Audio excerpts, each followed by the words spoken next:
Hello friends, good afternoon. कैसे हो? I hope कि आप लोग अच्छे ही होंगे। सो फ्रेंड्स, आज की इस वीडियो आप लोग में जीके जीएस का टेस्ट दूंगा, special UP BEd entrance exam 2022 के लिए। फ्रेंड्स, इस टेस्ट में जो टोटल आपके क्वेश्चंस होंगे वो होंगे 30। अगर आप लोग 30 में से 15 प्रश्न सही कर लेते हैं तो आपकी जीके जीएस की तैयारी अच्छी है। तो चलिए इस टेस्ट को स्टार्ट करते हैं। मुझे पूरी उम्मीद है कि आज आपका 30 में से कम 20 प्लस स्कोर जरूर से जरूर जाएगा। तो जितना भी स्कोर जाए 30 में से, तो आप लोग अपना नाम और स्कोर कमेंट बॉक्स में जरूर से जरूर बताइए। यहाँ पे क्लासेस का टाइमिंग देख सकते हैं, 9:30 बजे हिंदी लैंग्वेज की क्लास होती है। आज तत्सम तद्भव की क्लास हुई थी, उस क्लास को जरूर देखिएगा। 1-2 क्लास अभी और होगी तत्सम तद्भव की। उसके बाद 2:30 बजे जो कि अभी स्टार्ट है जीके प्लस करंट अफेयर की होती है। 7:30 बजे रीजनिंग एंड सब्जेक्ट एबिलिटी की क्लास होती है। आज रीजनिंग की शाम को आपकी क्लास होगी। ओके, चलिए ये देख सकते हैं क्रैश कोर्स है। अगर आपको बीएड प्रवेश परीक्षा का पूरा मटेरियल चाहिए, एक साथ चाहिए, कम पैसों में चाहिए, तो ये आप लोग ले सकते हैं। हमारा क्रैश कोर्स है, 490 पेज की पीडीएफ है। हिंदी लैंग्वेज में क्वेश्चंस होंगे। इसमें आपको 10 ईयर के प्रीवियस पेपर्स एंड सभी सब्जेक्ट के इंपॉर्टेंट क्वेश्चंस आपको देखने को मिलेंगे। तो हजारों स्टूडेंट परचेज कर चुके हैं इस क्रैश कोर्स को, आप लोग भी परचेज कर लीजिए अगर आपको भी सरकारी सीट लेना है तो। चलिए, वीडियो को डिस्क्रिप्शन बॉक्स में लिंक दे दिया हूँ, उस लिंक पे जब आप लोग क्लिक करेंगे तो उसमें नाम, मोबाइल नंबर, ईमेल आईडी आपसे पूछा जाएगा। उसके बाद 149 रुपये का पेमेंट करना है। जैसे ही आपका पेमेंट सक्सेसफुल होता है उसके बाद डाउनलोड का ऑप्शन है, आप लोग डाउनलोड करके बेहतरीन तैयारी स्टार्ट कर दीजिए। चलिए, सबसे पहला प्रश्न आ गया है। साफ रातों की अपेक्षा मेघाच्छन्न रातें गर्म होती हैं क्योंकि मेघ मुख्यतः क्या होती हैं? फर्स्ट का राइट आंसर बताने का प्रयास करेंगे। आंसर सोचने का अगर आपको ज़्यादा समय चाहिए तो आप लोग वीडियो को रोक भी सकते हैं। और जितने भी लोग वीडियो को देख रहे हैं फटाफट वीडियो को लाइक कर देंगे और इस वीडियो को शेयर कर देंगे ताकि और सारे लोग भी जुड़ सकें, वो लोग भी बेहतरीन तैयारी कर सकें। क्योंकि मेघ मुख्यतः जो है पृथ्वी द्वारा दी गई उष्मा को वापस परावर्तित कर देते हैं। ऑप्शन इसका जो है सी वाला बिल्कुल करेक्ट हो जाएगा। ओके, चलिए, भारत में छत्रक सेल कहाँ पाए जाते हैं? वेरी इंपॉर्टेंट क्वेश्चन, स्टार लगा के नोट कर लीजिएगा। आज के इस टेस्ट में बहुत ही मजा आने वाला है, तो पूरा टेस्ट जरूर दीजिएगा आप लोग। 30 में से जितने भी प्रश्न सही हो तो लास्ट में स्कोर अपना बताइएगा। भारत में छत्रक सेल कहाँ पाए जाते हैं? तो ये मरुस्थलीय क्षेत्र में पाए जाते हैं, तो थार मरुस्थल बिल्कुल सही हो जाएगा। ऑप्शन इसका जो है सी वाला बिल्कुल करेक्ट हो जाएगा। ओके, चलिए अगले प्रश्न का जवाब देंगे सभी लोग। उत्खात भूमि स्थलाकृति कहाँ की विशिष्टता है? उत्खात भूमि स्थलाकृति कहाँ की विशिष्टता है? चंबल घाटी की, या तटीय क्षेत्र की, या सुंदरबन डेल्टा की, या कच्छ की खाड़ी की? 3 का राइट आंसर बताने का प्रयास करेंगे। 2022 में यूपी से बीएड करना है या अदर स्टेट से करना है बीएड आपको, तो आप लोग इस चैनल से जुड़ जाएं। चैनल को सब्सक्राइब कर लीजिएगा। इस चैनल के माध्यम से आपको निश्चित ही मदद मिलेगी। सरकारी सीट लेना है तो जुड़ जाएं सब्सक्राइब करके। तो उत्खात भूमि स्थलाकृति कहाँ की विशिष्टता है? कच्छ की खाड़ी की जो है विशिष्टता है उत्खात भूमि स्थलाकृति। ऑप्शन इसका जो है डी वाला बिल्कुल करेक्ट हो जाएगा। अल्पा अधिकार की सबसे प्रमुख विशेषता है क्या? अल्पा अधिकार की सबसे प्रमुख विशेषता है क्या? 4 का राइट आंसर बताने का प्रयास करेंगे। सभी को गुड आफ्टरनून। सभी लोग वीडियो को लाइक कर देंगे, शेयर कर देंगे। और भी क्लासेस आपको प्ले लिस्ट में मिल जाएगी। आज जो तत्सम तद्भव की मॉर्निंग में क्लास हुई है उसकी पीडीएफ अभी मैं आपको टेलीग्राम चैनल पर सेंड कर दूंगा।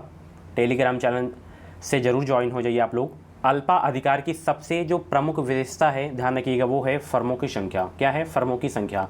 ऑप्शन इसका ए वाला बिल्कुल करेक्ट हो जाएगा। चलिए अगले प्रश्न का जवाब देंगे। पंचायती राज संस्थान के अधिकतम आय का स्रोत है क्या? वेरी इंपॉर्टेंट क्वेश्चन है। पंचायती राज संस्थान के अधिकतम आय का स्रोत है क्या? प्ले लिस्ट में आपको सभी सब्जेक्ट की इंपॉर्टेंट क्लासेस मिल जाएंगी। पंचायती राज संस्थान के अधिकतम आय का स्रोत है क्या?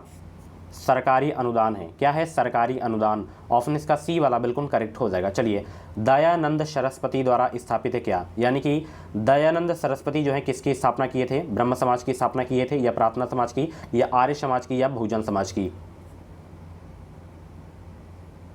सभी लोग जवाब देने का प्रयास करेंगे। तो जितने भी लोग यहाँ पे ऑप्शन बी दे रहे हैं जवाब, उनका आंसर बिल्कुल सही हो जाएगा। यानी कि आर्य समाज की स्थापना जो है दयानंद सरस्वती के द्वारा की गई थी। ऑप्शन इसका बी वाला बिल्कुल करेक्ट हो जाएगा। अगर ब्रह्म समाज की स्थापना के बारे में पूछे तो राजा राम मोहन राय याद रखना है।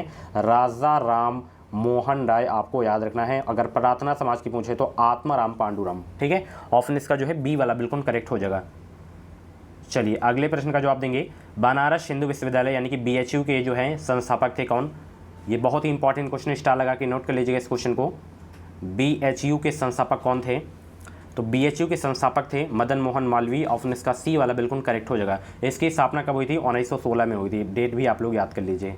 ठीक है, चलिए अगले प्रश्न का जवाब देंगे। निम्नलिखित में से सम्राट अशोक की वह पत्नी कौन थी जिसने उसको प्रभावित किया था? सम्राट अशोक की वह पत्नी कौन थी जिसने उसको प्रभावित किया था?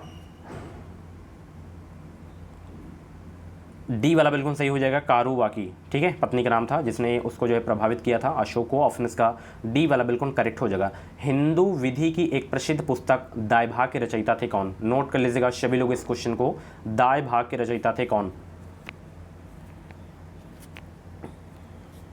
दाय भाग के रचयिता थे जीमूतवाहन। कौन थे? जीमूतवाहन थे। ऑप्शन इसका सी वाला बिल्कुल करेक्ट हो जाएगा। रामचरित की रचना किसने की? वेरी इंपॉर्टेंट क्वेश्चन है। रामचरित की रचना किसने की? रामचरित की रचना किसने की? कालिदास ने, विज्ञानेश्वर ने, कौटिल्य ने या संध्याकर नंदी ने? सभी लोग जवाब देने का प्रयास करेंगे। रामचरित की रचना किसने की? तो संध्याकर नंदी ने की। ऑप्शन इसका डी वाला बिल्कुल करेक्ट हो जाएगा। बहुत सारे लोग कंफ्यूज होंगे। देखिए यहाँ पे केवल रामचरित है, एक होता है रामचरितमानस ग्रंथ, उसकी जो है रचना किसने की थी मैं आपको कई बार बताया हूँ। अगर रामचरितमानस पूछे तो गोस्वामी तुलसीदास याद रखना है, उनका ग्रंथ है। ठीक है, अवधी भाषा में किया गया था। चलिए, अकबर के नवरत्न में से एक बीरबल किस अभियान के समय मारे गए? अकबर के नवरत्न में से एक बीरबल किस अभियान के समय मारे गए?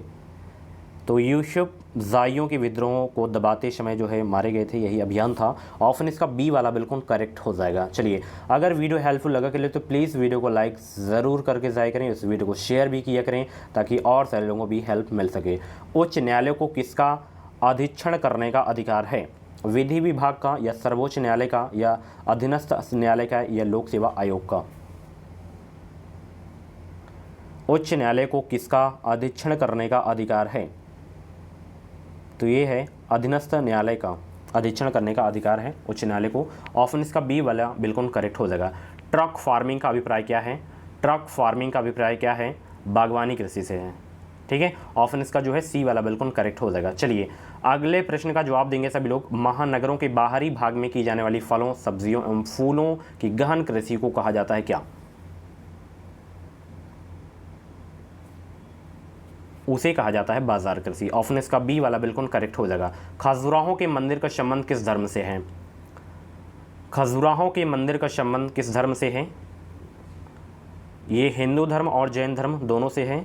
खजुराहो के मंदिर का संबंध ये किस राज्य में है? एमपी में है, ये भी आपको याद रखना है। चंदेल शासकों द्वारा जो है इसका निर्माण कराया गया था। चंदेल खजुराहो के मंदिर का निर्माण कराया गया था। ठीक है, मध्य प्रदेश याद रखना है। ठीक है, चलिए, हिंदू तथा जैन धर्म दोनों से संबंधित है।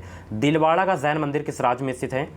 दिलवाड़ा का जैन मंदिर किस राज्य में स्थित है? ये है राजस्थान में। ऑप्शन इसका सी वाला बिल्कुल करेक्ट हो जाएगा। ओके, सी वाला। चलिए, ब्राही लिपि को किसने स्पष्ट किया? ब्राही लिपि को किसने स्पष्ट किया? ब्राही लिपि को जो है जेम्स प्रिंसेप ने स्पष्ट किया था। ऑप्शन इसका बी वाला बिल्कुल करेक्ट हो जाएगा। नगरों और बड़े कस्बों में डाक को जल्दी पहुंचाने के लिए डाक निकासी के कितने चैनल बनाए गए हैं? तो टोटल बनाए गए हैं 6 चैनल। कितने चैनल? 6 चैनल बनाए गए हैं। सी वाला बिल्कुल सही जवाब हो जाएगा। राष्ट्रपति कानूनी मामलों में किससे परामर्श ले सकता है? जवाब देंगे सभी लोग। राष्ट्रपति कानूनी मामलों में किससे परामर्श ले सकता है? न्याय मंत्री से या उच्च न्यायालय से या महान्यायवादी से या सर्वोच्च न्यायालय से? तो राष्ट्रपति कानूनी मामलों में किससे परामर्श ले सकता है माय डियर फ्रेंड्स? सर्वोच्च न्यायालय से जो है ले सकता है परामर्श। ठीक है, कानूनी मामलों में राष्ट्रपति जो है। ऑप्शन इसका डी वाला बिल्कुल करेक्ट हो जाएगा। चलिए, भारी मशीन प्लांट कहाँ स्थित है? वेरी इंपॉर्टेंट क्वेश्चन है। भारी मशीन प्लांट कहाँ स्थित है? बरौनी में, जमशेदपुर में, धनबाद में, रांची में, कहाँ स्थित है? तो भारी मशीन प्लांट स्थित है रांची में। ऑप्शन इसका डी वाला बिल्कुल करेक्ट हो जाएगा। अगले प्रश्न में स्टार लगा के नोट कर लीजिएगा आप लोग, सभी लोग नोट करिएगा। शुष्क भूमि के लिए सर्वाधिक जो है उचित फसल कौन सी है? गन्ना है या गेहूं है या जूट है या मूंगफली है? कौन सी फसल है? शुष्क भूमि के लिए सर्वाधिक उचित फसल कौन सी है? माय डियर फ्रेंड्स, शुष्क भूमि के लिए जो है सर्वाधिक उचित फसल है मूंगफली। ऑप्शन इसका डी वाला बिल्कुल करेक्ट हो जाएगा। जितने भी लोग वीडियो को देख रहे हैं फटाफट वीडियो को लाइक कर देंगे। भारत में सर्वाधिक गेहूं उत्पादक राज्य कौन सा है? बच्चों वाला प्रश्न है। गेहूं उत्पादक राज्य कौन सा है भारत में सर्वाधिक? उत्तर प्रदेश, पंजाब, हरियाणा, मध्य प्रदेश। तो वो है अपना उत्तर प्रदेश। ऑप्शन इसका ए वाला बिल्कुल करेक्ट हो जाएगा। उत्तर प्रदेश की राजधानी है लखनऊ। लखनऊ किस नदी के किनारे है? गोमती नदी के किनारे स्थित है। पंजाब की राजधानी चंडीगढ़। एंड हरियाणा की है चंडीगढ़। मध्य प्रदेश की है भोपाल। आप लोगों से क्वेश्चंस हैं। पंजाब के न्यू चीफ मिनिस्टर कौन हैं और वो किस पार्टी से हैं, ये आपको बताना है। ठीक है, चलिए, पवन ऊर्जा के उत्पादन में भारत का विश्व में कौन सा स्थान है? मैं इसलिए पूछ रहा हूँ क्योंकि अभी जो 5 राज्य में चुनाव हुए हैं, जैसे गोवा हो गया, उत्तर प्रदेश हो गया, ठीक है, इन 5 राज्यों के मुख्यमंत्री, राज्यपाल और वहाँ पे टोटल सीटें कितनी हैं लोकसभा की, विधानसभा की, ये आपको पता होना चाहिए क्योंकि करंट का क्वेश्चन पूछा जा सकता है। तो पवन ऊर्जा के उत्पादन में भारत का जो विश्व में स्थान है वो है चौथा। ऑप्शन इसका बी वाला बिल्कुल करेक्ट हो जाएगा। भारत के किस राज्य में आलू का सर्वाधिक उत्पादन होता है? भारत के किस राज्य में आलू का सर्वाधिक उत्पादन होता है? तो ये भी होता है उत्तर प्रदेश में ही। ऑप्शन इसका ए वाला बिल्कुल करेक्ट हो जाएगा। चलिए, भारतीय संविधान के किस अनुच्छेद के तहत अनुसूचित जाति एवं जनजाति के सदस्यों को लोकसभा में आरक्षण प्रदान किया गया है? तो ये किया गया है अनुच्छेद 330 में। बहुत इंपॉर्टेंट क्वेश्चन है, स्टार लगा लीजिएगा, ऑप्शन बी वाला बिल्कुल करेक्ट हो जाएगा। अनुच्छेद 330 में जो है अनुसूचित जाति एवं जनजाति के सदस्यों को लोकसभा में आरक्षण प्रदान किया गया है। निम्नलिखित प्रसिद्ध पुस्तकों में से कौन सी ऑस्टिन के साथ संबंधित है? तो लेक्चर्स ऑन ज्यूरिस्प्रूडेंस जो है, ये जो है ऑस्टिन के साथ संबंधित है। ऑप्शन इसका ए वाला बिल्कुल करेक्ट हो जाएगा। हर 2 वर्ष में राज्यसभा के कितने सदस्य सदन से निवृत्त होते हैं? जवाब देंगे, हर 2 वर्ष में राज्यसभा के कितने सदस्य सदन से निवृत्त होते हैं? कुल सदस्यों के 1/3 सदस्य जो है सदन से निवृत्त हो जाते हैं। बी वाला बिल्कुल करेक्ट हो जाएगा। चलिए, अगले प्रश्न का जवाब देंगे, निम्नलिखित में से कौन सा संवैधानिक निकाय नहीं है? संवैधानिक निकाय कौन सा नहीं है? योजना आयोग नहीं है। ऑप्शन इसका डी वाला बिल्कुल करेक्ट हो जाएगा। योजना आयोग की स्थापना याद रखना है आपको, बहुत पूछा जाता है योजना आयोग की स्थापना। तो योजना आयोग की स्थापना जो है 15 मार्च, डेट भी याद रखना है, 15 मार्च 1950 को जो है इसकी स्थापना हुई थी। इसके फर्स्ट अध्यक्ष कौन थे?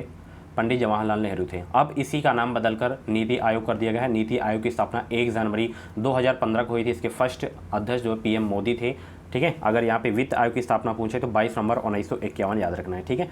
22 नवंबर 1951 वित्त आयोग की स्थापना। इसके अध्यक्ष राष्ट्रपति होते हैं, ठीक है। चलिए, मांग का नियम का आशय है कि जब किसी वस्तु की मांग अधिक होती है तब क्या होता है? घटता बढ़ता है क्या?